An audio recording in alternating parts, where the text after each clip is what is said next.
നമുക്കറിയാം, നമ്മുടെ portion ട്രാക്കറിനകത്ത് SNP സ്വീകരിക്കുന്ന ഗുണഭോക്താക്കളായി പ്രഗ്നന്റ് വുമൻ, ലാക്ടേറ്റിംഗ് മദർ, 6-3 കുട്ടികൾ, 3-6 കുട്ടികൾ എന്നിവരൊക്കെയാണുള്ളതെന്ന്. SNP നമ്മൾ THR ആയിട്ടും HCM ആയിട്ടുമാണ് നൽകി വരാറുള്ളത്. THR നൽകുന്നത് പ്രഗ്നന്റ് വുമനും ലാക്ടേറ്റിംഗ് മദർ, അതുപോലെ തന്നെ 6-3 കുട്ടികൾ എന്നിവർക്കാണ്. ഇവയെല്ലാം തന്നെ പാക്കറ്റ് രൂപത്തിലും എണ്ണത്തിലുമാണ്. എന്നാൽ HCM സ്വീകരിക്കുന്നത് അല്ലെങ്കിൽ കൊടുക്കുന്നത് പ്രീ സ്കൂൾ കുട്ടികൾക്ക് മാത്രമാണ്. അത് നമ്മൾ ഗ്രാമിലായിട്ടാണ് കൊടുക്കുന്നതും രേഖപ്പെടുത്തുന്നതും. ഇത്തരത്തിൽ SNP സ്വീകരിക്കുന്ന ഗുണഭോക്താക്കളെ എല്ലാം തന്നെ നമ്മൾ കൃത്യമായി പോഷൻ ട്രാക്കറിൽ രേഖപ്പെടുത്തുന്നുമുണ്ട്. എന്നാൽ അശ്രദ്ധ കൊണ്ട് ചെറിയ തെറ്റുകൾ നമ്മൾ എൻട്രികളിൽ വരുത്തുമ്പോൾ അത് MPRനെ ആകമാനം തന്നെ നെഗറ്റീവായി അത് ബാധിക്കുന്നുണ്ട് എന്നുള്ളത് നമ്മൾ ഓർമ്മിക്കണം. HCM അല്ലെങ്കിൽ THR മാർക്ക് ചെയ്യുമ്പോൾ വരുന്ന സാധാരണ പിശകുകൾ ഇപ്രകാരമാണ്. ഇതാണ് നമ്മൾക്ക് റിപ്പോർട്ട് ചെയ്യപ്പെടുന്നത്. ആദ്യം THR എൻട്രിയിലെ പിശകിനെ കുറിച്ച് നമുക്ക് സംസാരിക്കാം.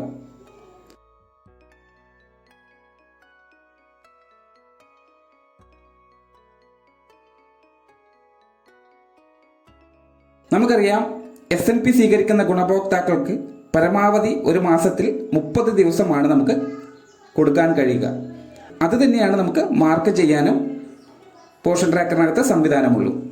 എന്നാൽ THR മാർക്ക് ചെയ്യാൻ കഴിയുന്നത് പരമാവധി 25 ഡേയ്സിനാണ്. ആയത് 7 ദിവസം അല്ലെങ്കിൽ 15 ദിവസം അല്ലെങ്കിൽ 25 ദിവസം എന്ന രീതിയിൽ നമുക്ക് പോഷൻ ട്രാക്കറിനകത്ത് മാർക്ക് ചെയ്യാൻ കഴിയും. ഇത്തരത്തിൽ THR 25 ദിവസം മാർക്ക് ചെയ്യാൻ കഴിയാത്ത സാഹചര്യം ഉണ്ടാവാൻ സാധ്യത ഏറെയാണ്. THR സ്വീകരിക്കുന്ന ഗുണഭോക്താവിന് അറിയാതെ HCM 10 ദിവസം മാർക്ക് ചെയ്ത് കഴിഞ്ഞാൽ പിന്നീട് ആ ഗുണഭോക്താവിന് 7 അല്ലെങ്കിൽ 15 ദിവസത്തെ THR മാത്രമേ മാർക്ക് ചെയ്യാൻ കഴിയുകയുള്ളൂ. എന്നാൽ THR ടീച്ചർ വിതരണം ചെയ്യുന്നത് 25 ദിവസത്തിലെ പാക്കറ്റ് ആയിരിക്കും. അത് MPRൽ തെറ്റായ രീതിയിൽ തന്നെ പ്രതിഫലിക്കും. അതുപോലെ തന്നെ HCMൽ വരുന്ന കുട്ടികൾ ഡെയിലി ബേസിസിലാണ് നമ്മൾ HCM മാർക്ക് ചെയ്യുന്നത്, കൊടുക്കുന്നതും അങ്ങനെ തന്നെയാണ്. അതായത് ഇന്ന് അറ്റൻഡൻസിൽ ഹാജർ രേഖപ്പെടുത്തിയ 4 കുട്ടികളാണെന്ന് കരുതുക. ആ 4 കുട്ടികൾക്ക് മാത്രമാണ് HCM കൊടുക്കാൻ കഴിയുകയുള്ളൂ. ആയത് രേഖപ്പെടുത്തുന്നത് അന്നന്നാൾ മാത്രമാണ്. അതായത് വരുന്ന ദിവസങ്ങളിൽ മാത്രമാണ് HCM രേഖപ്പെടുത്താൻ കഴിയുകയുള്ളൂ. THR പോലെ ഒരു മാസത്തിൽ ഒരുമിച്ച് രേഖപ്പെടുത്താൻ നമുക്ക് കഴിയില്ല.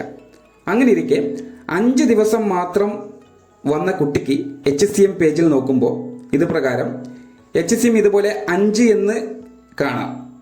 ശേഷം അറിയാതെ നമ്മൾ 25 എന്ന് തൊട്ടടുത്ത THRും കൂടെ മാർക്ക് ചെയ്ത് കഴിഞ്ഞാൽ ആ കുട്ടിക്ക് പിന്നീട് ഈ മാസം HCM കൊടുക്കാനോ രേഖപ്പെടുത്താനോ കഴിയില്ല.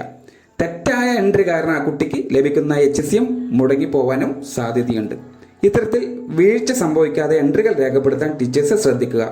കൂടുതൽ വിവരങ്ങൾക്കും അപ്ഡേഷനുകളുമായി നമ്മളുടെ പോഷക ഭാഷ എന്ന് പറയുന്ന ഈ ചാനൽ സബ്സ്ക്രൈബ് ചെയ്ത് കൂടെ കൂടണം. താങ്ക്